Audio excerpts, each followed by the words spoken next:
दोस्तों नमस्कार।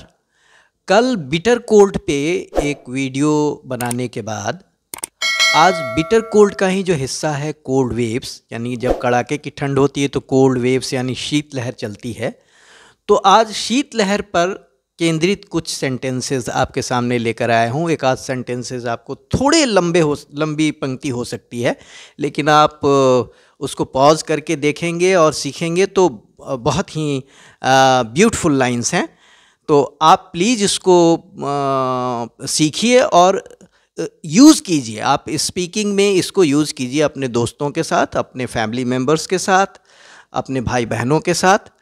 तो आइए शुरू करते हैं। Spoken English cold waves. Cold waves का अर्थ है शीतलहर।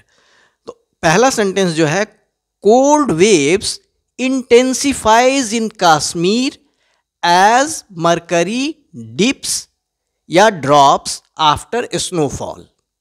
इंटेंसिफाई मतलब टेंशन से आप उसको सिंप्लीफाई कर सकते हैं, उसको समझ सकते हैं कि इंटेंसिफाई मतलब बढ़ जाना, किसी चीज़ का अत्यधिक हो जाना। तो cold waves intensifies in Kashmir as mercury. अब मरकरी भी बोल सकते हैं या टेम्परेचर भी यहाँ बोल सकते हैं, दोनों का अर्थ तापमान के संदर्भ में ही दोनों वर्ड यूज किए जाते हैं। तो cold waves intensifies in Kashmir as mercury dips या ड्रॉप्स आफ्टर स्नोफॉल।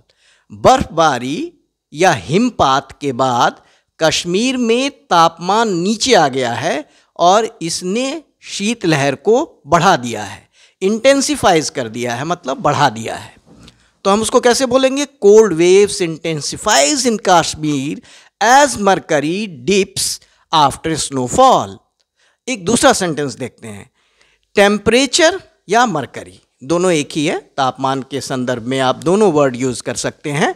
टेम्परेचर या मरकरी ड्रॉप्स इन दिल्ली और एंड चंडीगढ़। तो ड्रॉप्स भी यूज कर सकते हैं और डिप्स भी यूज कर सकते हैं। दोनों वर्ड आपको ऑप्शन के रूप में मैंने दे दिया है। जो भी आपको सहजता से याद आए वो आप यूज कर सकते हैं, डिप्स भी या ड्रॉप्स भी। तो टेम्परेचर या mercury drops in Delhi and Chandigarh. Chandigarh और दिल्ली में तापमान जो है वो नीचे आ गया है, और जब नीचे आ गया है तो शीतलहर चल रही है, ठंड बढ़ गई है। तो हम उसको क्या बोलेंगे? टेम्परेचर या mercury drops in Delhi and Chandigarh.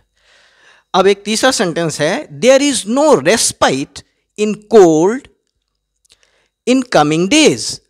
Respite का मतलब होता है राहत। तो there is no respite in cold in coming days मतलब आने वाले दिनों में ठंड से राहत नहीं मिलने वाली है। There is no respite in cold in coming days. अब एक बार हमने बोन चिलिंग कोल्ड वेव्स बताया था। स्पाइन चिलिंग, स्पाइन जो हमारे पीछे की रीढ़ की हड्डी होती है, जब उसमें कपकपी होने लगे पूरे देह में तो उसको क्या बोलते हैं? स्पाइन चिलिंग कोल्ड वेव्स, यानी हाड़ कपा देने वाली ठंड।